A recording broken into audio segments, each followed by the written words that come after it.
ఈ విశ్వంలో ప్రతి జీవికి ఒక ప్రారంభం ఉంటుంది. మనం ఈ భూమి మీదకు రాకముందు మనకి ఊపిరితిత్తులు లేవు, గాలి పీల్చుకోలేదు, మనకి నోరు లేదు, ఆహారం తినలేదు, మనకి కళ్ళు లేవు, వెలుగు చూడలేదు. కానీ మనం బతికాం. 9 నెలలు ఒక చీకటి గదిలో నీటి మధ్యలో మన గుండె కొట్టుకుంది. మన శరీరం పెరిగింది. మనకి ఆ శక్తి ఎక్కడి నుంచి వచ్చింది? అదొక అద్భుతమైన మార్గం. అదే నాభి. మనం పుట్టగానే డాక్టర్లు బొడ్డుపేగును కట్ చేసి ఉండొచ్చు, కానీ ఆ మచ్చ వెనుక దాగి ఉన్న శక్తిని మాత్రం ఎవరూ కట్ చేయలేరు. ఆధునిక ప్రపంచం దీని శరీరం మీద ఉన్న ఒక చిన్న మచ్చలా చూస్తుంది, కానీ యోగులు దీనిని విశ్వద్వారం అని పిలుస్తారు. ఆయుర్వేదం దీనిని ప్రాణకేంద్రం అని పిలుస్తుంది. పురాణాలు సృష్టికర్త బ్రహ్మ కూడా దీని నుండే పుట్టాడని చెబుతున్నాయి. అసలు ఈ చిన్న బిందువులో దాగి ఉన్న రహస్యం ఏంటి? మీ ఆరోగ్యం, మీ ఎమోషన్స్, మీ విజయం, చివరికి మీ ఆయుష్ కూడా ఈ నాభి మీద ఆధారపడి ఉన్నాయి. రండి, ఈరోజు మన శరీరం మధ్యలో ఉన్న ఈ మాయా కేంద్రంలోకి ప్రయాణిద్దాం. ఇది నాభి మండల శాస్త్రం. నమస్కారం, సనాతన లైఫ్ ఛానల్కి స్వాగతం. ఈరోజు మనం మాట్లాడబోయే టాపిక్ కేవలం ఆరోగ్యం గురించి మాత్రమే కాదు, ఇది మన ఉనికి గురించిన టాపిక్. ఈ వీడియో కోసం మేము ఎన్నో పురాతన గ్రంథాలు, మోడర్న్ రీసెర్చ్ పేపర్స్ పరిశీలించి ఈ స్క్రిప్ట్ తయారు చేశాం.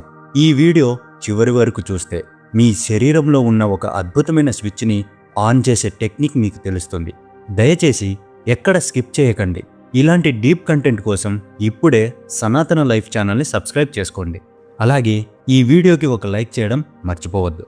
మన భారతీయ సంస్కృతిలో ఏ కథలోనైనా ఒక లోతైన సైన్స్ దాగి ఉంది. మీకు పద్మనాభ స్వామి గురించి తెలిసే ఉంటుంది. ఆ పేరులోనే అర్థం ఉంది, పద్మము నాభిలో కలిగిన వాడు అని. భాగవత పురాణం ప్రకారం సృష్టికర్త అయిన బ్రహ్మదేవుడు మహావిష్ణువు యొక్క నాభి నుండి ఉద్భవించాడు. దీని అర్థం ఏంటి? నాభి is the origin of creation. సృష్టి మొత్తం ఒక కేంద్ర బిందువు నుండి మొదలైంది అని చెప్పడానికి ఇదొక సంకేతం. ఋగ్వేదంలోని 10వ మండలం 90వ సూక్తంలో ఒక మంత్రం ఉంది, నాభ్యా ఆసిదంతరిక్షం శీర్ష్ణోద్యౌ సమవర్తత.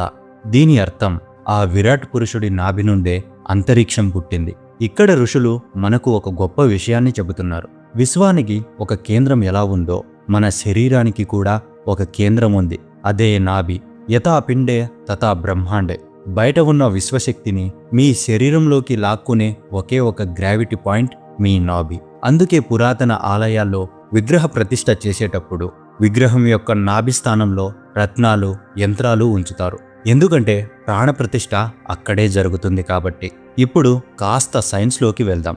ఒక తల్లి గర్భంలో పిండం ఏర్పడినప్పుడు మొట్టమొదట తయారయ్యేది మెదడు కాదు, గుండె కాదు, అది బొడ్డు పేగు కనెక్ట్ అయ్యే ప్రాంతం. అక్కడి నుండే ఆహారం వెళ్తుంది, ఆక్సిజన్ వెళ్తుంది. అక్కడి నుండే బిడ్డకు కావాల్సిన ప్రతి అవయవం తయారవుతుంది. ఆయుర్వేదంలో సుశ్రుత సంహితలో ఒక మాట ఉంది, శిరధమని జనని నాభి. అంటే శరీరంలో ఉన్న సిరలు, ధమనులు అన్నీ నాభి నుండే పుట్టాయి. మీరు గమనించారా? మన శరీరంలో మొత్తం 72,000 నాడులు ఉన్నాయని యోగశాస్త్రం చెబుతుంది. ఈ 72,000 నాడులు ఒకే చోట కలుస్తాయి. ఆ జంక్షన్ బాక్స్ పేరే నాభి. దీనిని మీరు ఒక చక్రం అనుకుంటే, నాభి అనేది ఇరుసు లాంటిది. ఈ ఇరుసు సరిగ్గా ఉంటేనే బండి నడుస్తుంది. అందుకే ఆయుర్వేదం ప్రకారం మనిషి చనిపోయిన తర్వాత కూడా శరీరం చల్లబడుతుంది, కానీ నాభి ప్రదేశం మాత్రం సుమారు 3 గంటల పాటు వెచ్చగా ఉంటుంది. ఎందుకంటే ప్రాణం చివరిగా వదిలి వెళ్లే ప్రదేశం అదే. యోగులు శరీరాన్ని కేవలం మాంసంతో చూడలేదు, శక్తి కేంద్రాలుగా చూశారు. సరిగ్గా నాభి వెనుక వెన్నుముకలో మణిపూర చక్రం ఉంటుంది. దీని రంగు పసుపు, దీని తత్వం అగ్ని. రామాయణంలో హనుమంతుడు సూర్యుడిని మింగడానికి వెళ్లే కథ మీకు తెలుసు కదా. ఆ కథలోని ఆంతర్యం ఏంటంటే, సూర్యుడు అంటే అనంతమైన శక్తి. ఆ సూర్యశక్తి మన శరీరంలో నాభి రూపంలో దాగి ఉంది. దీనిని సోలార్ ప్లెక్సస్ అని ఇంగ్లీష్లో అంటారు. సోలార్ అంటే సూర్యుడు. అంటే మీ పొట్టలో ఒక చిన్న సూర్యుడు ఉన్నాడు. ఈ సూర్యుడు బలంగా ఉంటే మీలో ఆత్మవిశ్వాసం మెండుగా ఉంటుంది. మీరు దేన్నైనా సాధించగలననే ధైర్యం ఉంటుంది. మీ జీర్ణశక్తి అద్భుతంగా ఉంటుంది. కానీ ఈ చక్రం బలహీనపడితే మనిషి పిరికివాడవుతాడు. చిన్న విషయానికే భయపడతాడు, నిర్ణయాలు తీసుకోలేడు, ఎప్పుడూ అలసిపోయినట్లు ఉంటాడు. నాకు ఆకలి వేయట్లేదు అని ఎవరైనా అన్నారంటే వాళ్ళ శరీరంలో అగ్ని ఆరిపోతుందని అర్థం. ఫ్రెండ్స్, ఇది చాలా ఇంట్రెస్టింగ్ పాయింట్. మీకు ఎప్పుడైనా బాగా టెన్షన్ వచ్చినప్పుడు కడుపులో ఏదో తిప్పినట్టు అనిపించిందా? ఇంటర్వ్యూకి వెళ్ళేటప్పుడు లేదా ఎగ్జామ్ రిజల్ట్స్ చూసేటప్పుడు పొట్టలో సీతాకోక చిలుకలు ఎగిరినట్టు అనిపిస్తుంది. ఎందుకు? ఆలోచించేది మెదడు కదా, మరి రియాక్షన్ పొట్టలో ఎందుకు వస్తుంది? ఎందుకంటే సైన్స్ ప్రకారం నాభి దగ్గర ఎంటరిక్ నర్వస్ సిస్టమ్ ఉంది. దీనిని డాక్టర్లు రెండవ మెదడు అని పిలుస్తారు. మీ బ్రెయిన్లో ఉండే న్యూరాన్స్ లాంటివే ఇక్కడ 500 మిలియన్లకు పైగా ఉన్నాయి. ఇంకో షాకింగ్ నిజం ఏంటంటే మన సంతోషానికి కారణమయ్యే సెరటోనిన్ హార్మోన్ 90% ఉత్పత్తి అయ్యేది మీ మెదడులో కాదు, మీ నాభి మండలంలోనే. అందుకే మనం అంటాం, నా గట్ ఫీలింగ్ చెబుతుంది ఇది జరుగుతుందని. అంటే మీ నాభికి మీ మెదడు కంటే ముందే విషయాలను పసిగట్టే శక్తి ఉంది. ఇది మూఢనమ్మకం కాదు, ఇది ప్యూర్ న్యూరోసైన్స్. ఇంత శక్తివంతమైన కేంద్రం కాబట్టే ఇది కొంచెం డిస్టర్బ్ అయినా శరీరం మొత్తం అల్లకల్లోలం అవుతుంది. దీనినే ఆయుర్వేదంలో నాభి చలనం లేదా ధరణ అంటారు. మనం బరువులు ఎత్తినప్పుడు, సడన్గా కదిలినప్పుడు లేదా తీవ్రమైన స్ట్రెస్ వల్ల నాభి తన సెంటర్ పాయింట్ నుండి కొంచెం పక్కకి జరగొచ్చు. నాభి పైకి జరిగితే అరుగుదల సమస్యలు, ఛాతిలో మంట, వాంతులు వస్తాయి. నాభి కిందకి జరిగితే విరేచనాలు, స్త్రీలలో పీరియడ్ సమస్యలు వస్తాయి. నాభి పక్కకు జరిగితే తీవ్రమైన కడుపు నొప్పి, గ్యాస్ వస్తుంది. మరి నాభి సరిగ్గా ఉందో లేదో తెలుసుకోవడం ఎలా? దీనికి ముందుగా నేల మీద వెల్లకిలా పడుకోండి. చేతులు పక్కన పెట్టండి. మీ కాలి బొటనవేళ్లను గమనించండి. 2 బొటనవేళ్లు ఒకే ఎత్తులో ఉన్నాయా? ఒకటి కిందకు, ఒకటి పైకి ఉంటే మీ నాభి స్థానం తప్పింది అని అర్థం. లేదా ఉదయం పరగడుపున మీ బొడ్డు మీద వేలు పెట్టి చూడండి. అక్కడ గుండె కొట్టుకున్నట్టు లబ్డబ్ అని బలంగా వినిపిస్తే అది ఆరోగ్యమే. ఆ శబ్దం బొడ్డుకి పక్కన వినిపిస్తుంటే నాభి జారింది అని అర్థం. అయితే ఈ నాభి మండలాన్ని మళ్ళీ శక్తివంతం చేయడం ఎలా? మన ఋషులు దీనికి అద్భుతమైన మార్గాలు చెప్పారు. ఇవి మీరు రేపటి నుండే పాటించవచ్చు. మొదటిగా నాభి పురాణ. మన శరీరంలో 72,000 నాడులు నాభి దగ్గర కలుస్తాయని చెప్పుకున్నాం కదా. మరి ఆ నాడులకి పోషణ ఎలా ఇవ్వాలి? సింపుల్గా రాత్రి పడుకునే ముందు మీ బొడ్డులో 3 చుక్కల నూనె వేయండి. అందులో ఆవు నెయ్యి వేస్తే కంటి చూపుకి, చర్మ సౌందర్యానికి, జీర్ణశక్తికి మంచిది. ఆవాల నూనె వేస్తే కీళ్ల నొప్పులు తగ్గడానికి, పగిలిన పెదాలు తగ్గడానికి మంచిది.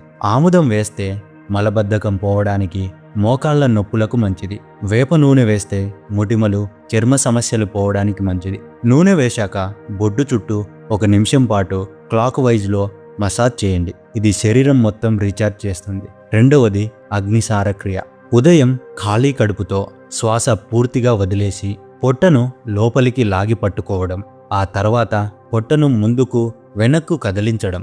ఇది నాభి లోపల ఉన్న జఠరాగ్నిని ప్రజ్వరిల్లేలా చేస్తుంది. గమనిక ఏంటంటే ఇది గురువుల సమక్షంలో లేదా యూట్యూబ్లో ఎన్నో మంచి వీడియోస్ ఉన్నాయి. వాటిని చూసి జాగ్రత్తగా నేర్చుకొని అప్పుడే చేయండి. మూడవది యోగాసనాలు. అందులో నౌకాసనం.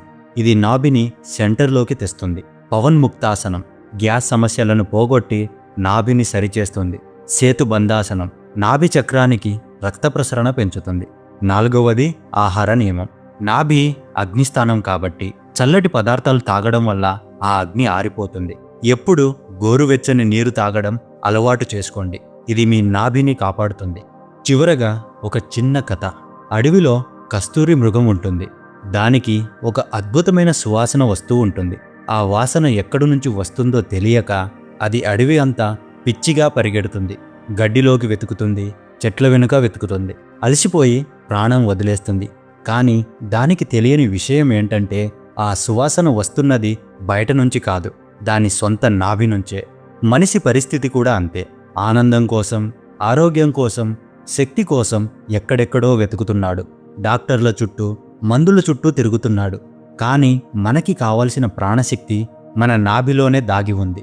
మిత్రులారా, మీ నాభి కేవలం శరీరంలో ఒక భాగం కాదు, అది మీ పవర్ హౌస్. దాన్ని నిర్లక్ష్యం చేయకండి. ప్రతిరోజు దాన్ని గమనించండి. దానికి సరైన పోషణ ఇవ్వండి. మీ నాభి ఎప్పుడైతే బ్యాలెన్స్గా ఉంటుందో మీ జీవితం కూడా అప్పుడే బ్యాలెన్స్గా ఉంటుంది. ఋషులు ఇచ్చిన ఈ జ్ఞానాన్ని మళ్ళీ మన జీవితంలోకి తెచ్చుకుందాం. నాభే జీవన కుండం, నాభియే జీవనానికి కుండలి. ఈ వీడియోలో చెప్పిన నాభి ఆయిలింగ్ టెక్నిక్ని ఈరోజు రాత్రే మొదలుపెట్టండి. ఒక 21 రోజులు చేసి చూడండి. మీ శరీరంలో వచ్చే మార్పును చూసి మీరే ఆశ్చర్యపోతారు.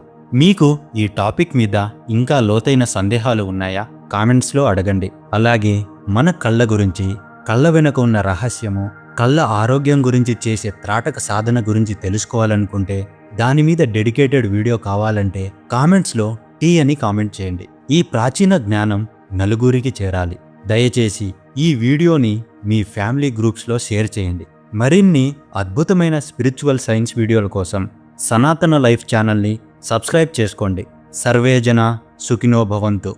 జై హింద్. మళ్ళీ మరో అద్భుతమైన వీడియోతో కలుసుకుందాం.